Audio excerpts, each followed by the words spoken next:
but honestly, her attitude has kind of made me now view Cinderella as one of my favorite Disney princesses. And granted, every Disney princess is like kind and sweet and charitable, but something about Cinderella specifically, I now have a new appreciation for.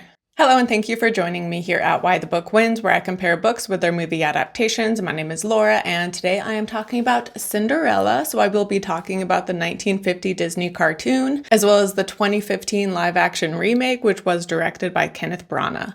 And I was going to watch even more Cinderella movies for this video because there are so many adaptations or, so many different versions of this story. But as I was looking into them, it kind of got overwhelming and there were so many that I felt like I wanted to watch for this video that it got to the point that I ended up backtracking and choosing to only watch these two.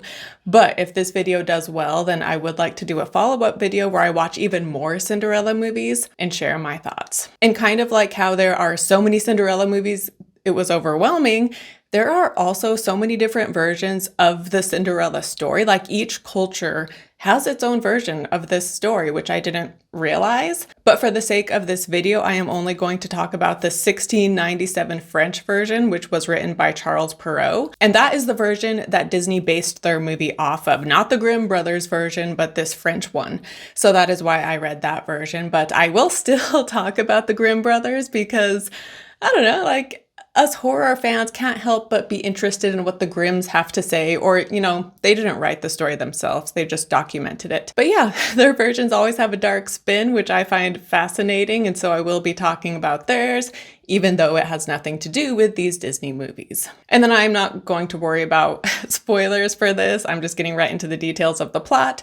So I'm going to begin talking about the Charles Perrault version. So if you've seen the cartoon, this version is very much like that one. We have the fairy godmother who magically appears and she creates the coach and the gown and the slippers for Cinderella. However, in this version, I thought it was funny because she does use a pumpkin to turn into the coach. However, before she does it, the fairy godmother has to scoop out the innards of the pumpkin before she can turn it into the coach. So I thought it was funny that her wand couldn't just do that for her and she had to do that herself. And then while she does use mice and lizards for the horses and the footmen, she turns a giant rat into the coachman in this version. And we don't see this in any other, I shouldn't say we don't see this in any other version, but Disney does not use a rat in their versions of the story, which is funny. People tend to see rats as very disgusting, and in cartoons, rats are always portrayed as being evil. And I think domesticated rats, like domesticated, the kind people have for pets, I think those can be really cute. And I actually have been tempted to get one, but now we have cats, so that just wouldn't work. But feral rats, of course, are just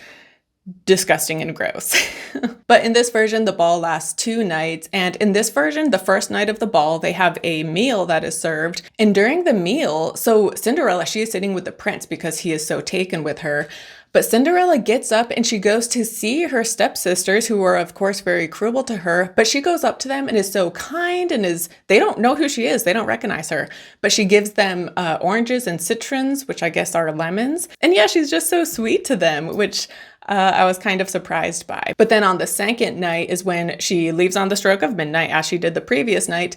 And this is when she loses her shoe on the steps. And the shoes do not disappear like everything else. And so the prince, who has become enchanted with her, he has one shoe and Cinderella has the other. And in this version, when Cinderella is discovered to be the mysterious woman, when the slipper fits her foot, the fairy godmother then appears and she gives Cinderella a new gown. And when the stepsisters realize who she is, they bow to the floor and are begging her forgiveness, which she does. She quickly forgives them. Not only that, she then has them move into the castle with her when she marries the prince, and she sets them up to be married to 2 noblemen. So yeah, she is very kind to her stepsisters in this version, which I actually really liked. It's something I will be getting into later in this video. But something else I wanted to mention real quick before I move on is that in this version, her father is still alive. And so he is aware of the horrible way his new wife and his stepdaughters are treating Cinderella, and yet we read, "The poor girl bore it all patiently and dared not tell her father, who would have scolded her, for his wife governed him entirely."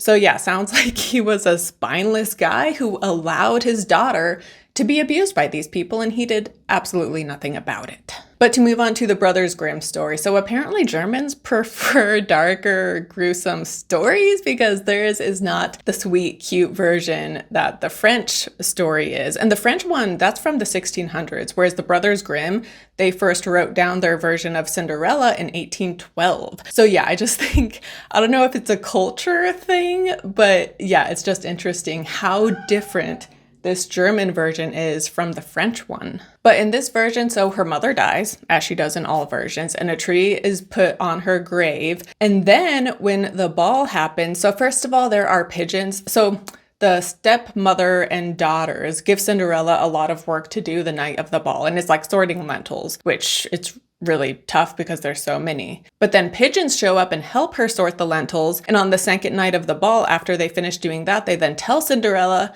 like, hey, if you want to go to the mall, just go to the tree where your mom is buried, say this rhyme, and you will get a ball gown and you can go to the ball. And so that is what she does. She like shakes the tree and says a rhyme and clothes just fall down to her. And so she goes to the ball and the prince, again, you know, he's super enchanted with her.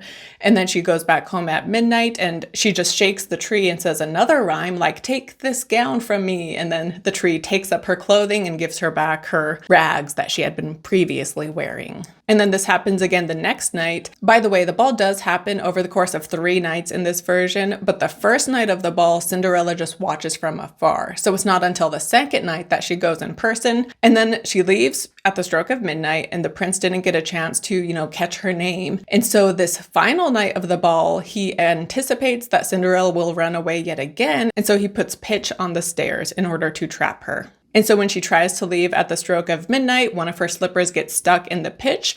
And so she just leaves it and keeps running off. And then when the prince is, you know, going about the country to see what maiden foot fits the glass slipper, the stepmother tells her oldest daughter to cut off part of her heel in order to get her foot to fit. And so this is what she does. And the prince is like, yes, this is her. And so they go riding off. However, as they are riding off in the carriage, the birds sing, looky, look at the shoe that she took. There's blood all over. The shoe's too small. She's not the bride you met at the ball. And so when he hears this, he looks down and he realizes that, yeah, this lady cut her foot in order to fit into the shoe, which means she is not the woman he met at the ball.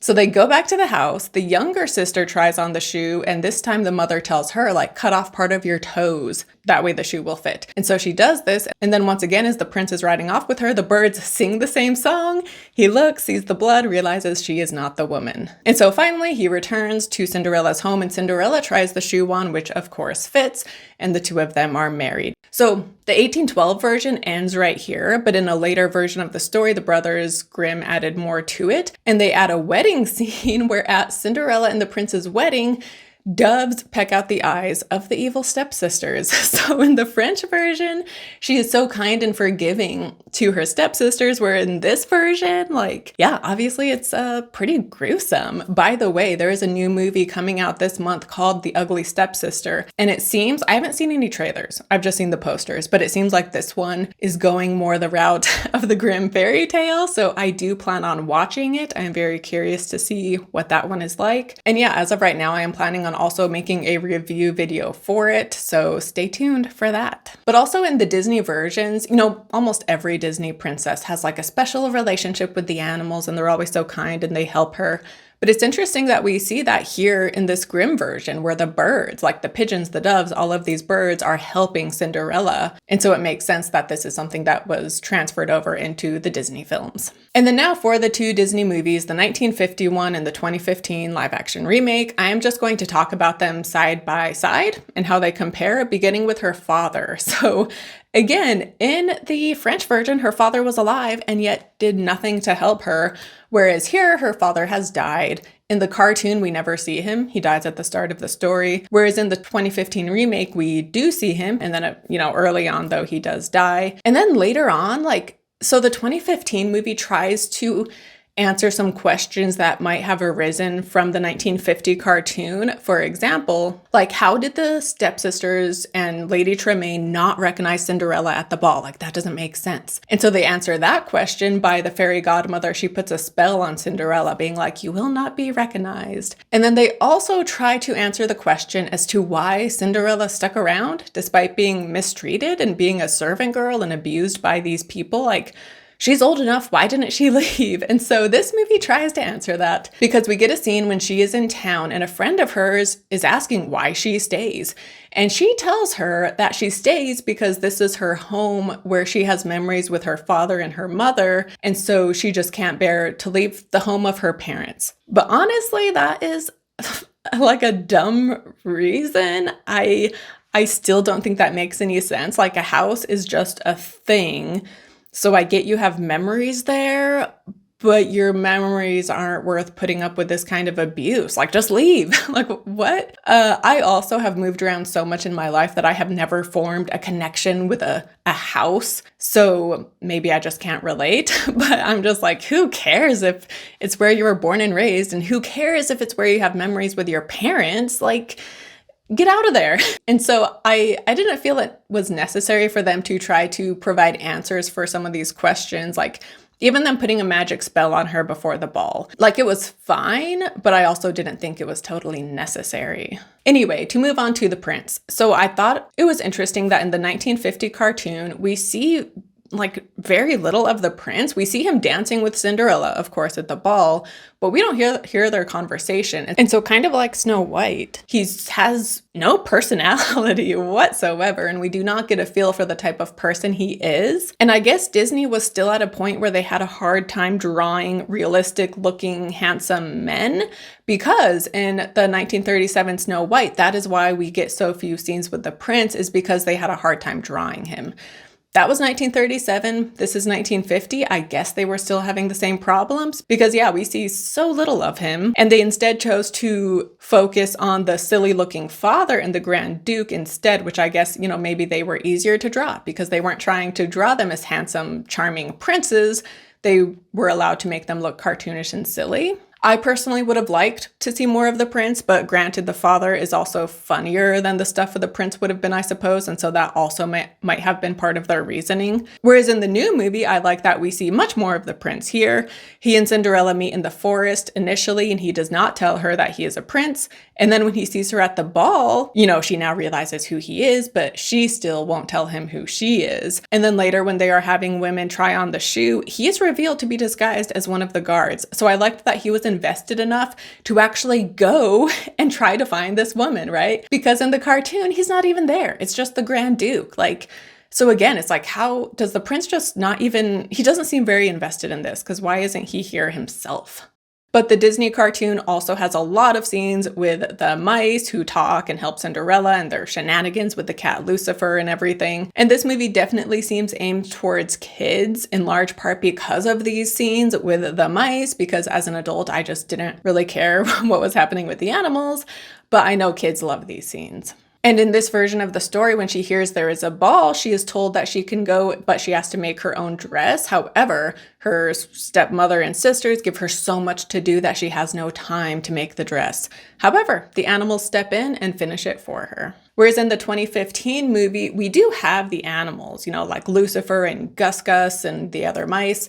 However, they do not talk, and we do not get any scenes that are focused just on them. And so this was a kind of significant change, because honestly, the stuff going on with the mice and everything it feels like they take up a lot of time in the original cartoon, more time than I needed. And so I did like this change that was made for the remake. But then to talk about her stepsisters and stepmother. So like I said earlier, she makes her own dress with the help of the animals to go to the ball. But when she runs down the stairs to join them in this dress, the sisters and Lady Tremaine rip this dress apart and Cinderella runs off crying. And as a kid watching this cartoon, this scene just broke my heart. The fact that someone could be so cruel. And Cinderella was so excited about this. She got the help from the mice, and it's this big reveal when they show that they have made the dress from her and the birds. And so for them to then rip the dress apart, it was just so horrible. And then also in the cartoon, Lady Tremaine locks Cinderella in the attic when the Grand Duke is there to see whose foot fits the slipper. And so Cinderella is frantically trying to be let out. And so, yeah, just the stepsisters and stepmother are just so horrible to Cinderella here. And honestly, there's part of me that feels the stepmother here is worse than the stepmom in Snow White. And I know that might not make sense, since in Snow White, she tries to kill her. But I guess what Lady Tremaine does, it feels more grounded in reality. And so it therefore makes it seem all the more worse because it feels more real. Like as a kid, when the Queen and Snow White turns into the old hag, I found that so scary. But that movie didn't, saying it broke my heart might sound dramatic, but yeah, as a kid, the things the stepmother and stepsisters do to Cinderella just feels so much more heart-wrenching than what we saw in Snow White. But in the 2015 version, Lady Tremaine is played by Cate Blanchett, who is absolutely incredible. But yeah, she too is just so cruel. And we get the scene where the stepdaughters create the name Cinderella. And it's kind of early enough in the movie that there's part of you that thinks like, oh, Lady Tremaine, being the adult of the situation, is going to tell her daughters to cut it out. But no, she stoops to this level and she bullies Cinderella as well and uses this name against her. And so again, just what a bully and how mean they all are to her. But I did like how in this version we hear more about Lady Tremaine's backstory, and we hear that her first husband, she married for love and she had an idealistic, hopeful view of the world, similar to Cinderella. However, when tragedy struck Lady Tremaine, she did not handle it as well as Cinderella has, and instead she became cruel and bitter. And we also see here how when she first marries Cinderella's father, she feels inferior to the angel of a mother and wife who the previous woman had been. And so this kind of reminded me of Snow White, A Tale of Terror, which also shows this, where the second wife just kind of lives in the shadow of the first one. And while talking about Cate Blanchett, I also need to mention the wardrobe in this movie, which was stunning. Like every outfit she wears is just incredible. By the way, I do love that for this remake, they did not model Lady Tremaine after the cartoon Lady Tremaine. They just give her a new look. And I wish they had done that in Snow White, because I was not a fan of Gal's look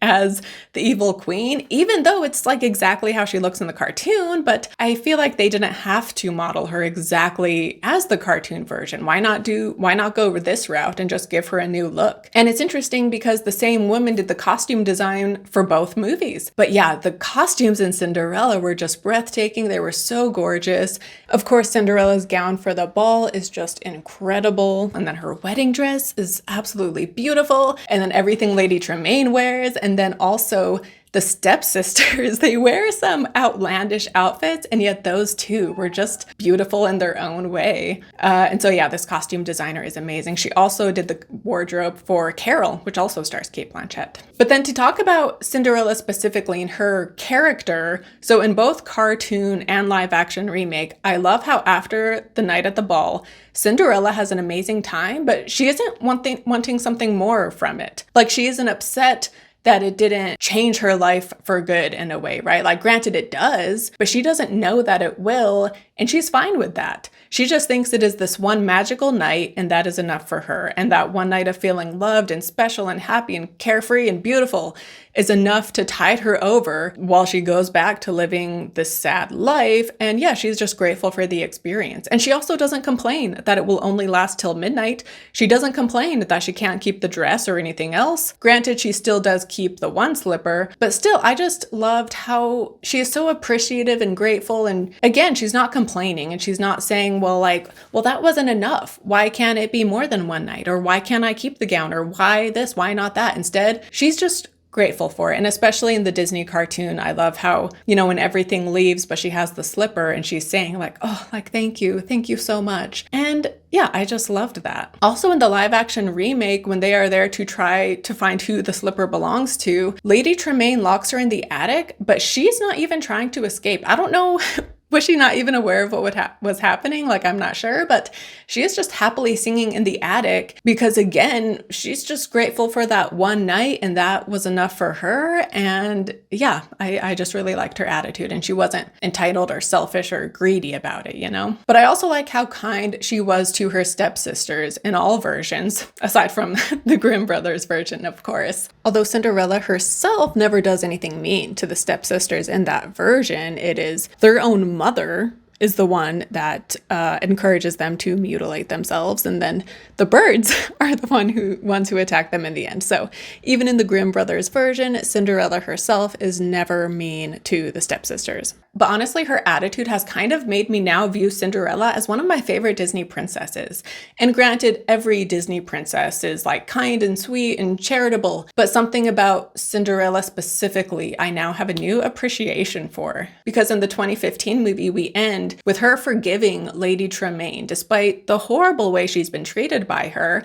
And then also in the Perrault story, I just really admired her charity and kindness and willingness to forgive and even help her sisters going forward. And this reminded me of Amy March in Little Women, who believed in being kind to everyone, even those who were not kind to you and even those who you might not even like, but it is just a very mature, dignified way to be. And this isn't the same as like wanting people to like you, and so you're nice to people because you want to be liked in return. Like, no, Cinderella, she is just kind because that is who she is. And whether people like her in return or not, like, that's not the point. It's just who she is. And so just being kind and generous in the face of injustice without caring what the outcome will be, you know, just focusing on your own actions, regardless of what the other people do in response. Again, it's just such a dignified way to be. And it's definitely something I strive to be. I'm not always successful, but I do strive. And here at the end is where I usually would do book versus movie, which one wins? But I actually don't think I'm going to do it that way because it's just, it just seems too difficult. But as far as the short stories go, I did love both of them. Again, I love Cinderella's attitude in the Perrault version, and I love the message of forgiveness. And also, like, kind of to talk more about that a bit too, people sometimes have the attitude of, if someone is rude to me, I'll be rude back to them. And so I love that that is not who Cinderella is. She is just kind to everybody, regardless of how they treat her, and how if you let others dictate who you are, like if someone's rude to me, I'll be rude to them, you're giving them so much control over your life and who you are, and why do you want to give someone that kind of control, you know? And again, this kind of goes for every Disney princess, but something about the way Cinderella was written, it just really hit me in a different way that I really appreciated. But anyway, I also really like the Grimm story, even though it is very different, and so I do appreciate their morbid spin on it. And by the way, I also talked about the Brothers Grimm when I covered Snow White, and Cinderella is so much more gruesome than Snow White had been. Like, Snow White is pretty mild in comparison with what happens here in Cinderella. But yeah, so I did love both short stories, and I would recommend them each. And then as far as the movies go, I actually am going to say I will pick a winner, and I'm going to pick the 2015 live action remake. I prefer this over the original Disney cartoon. I only mentioned Cate Blanchett, but the cast in this new movie is incredible because Lily James, at the time they made this, I think she was fairly unknown. However, I am watching this 10 years later, and I have seen a number of things with her, so I know I like her as an actress, and so I was excited to see her in this. And yeah, she was perfect. And then Helena Bonham Carter as the fairy godmother was just impeccable casting. Like, I can't think of anyone better for this role. And then yeah, Cate Blanchett, she's just always amazing. But the cartoon, of course, you know, it still has that incredible animation, and that scene, you know, when her gown is transformed is just so beautiful and stunning, and it's amazing. And so I do still like the cartoon a lot. Again, just all of the scenes with the animals, I just didn't need and I didn't care about. And then again, I like it that in the new movie, we get a feel for the prince more and we see him and Cinderella interact. So I liked that a lot. And yeah, I thought they did a great job at just bringing this cartoon to life and honestly improving on it in some ways.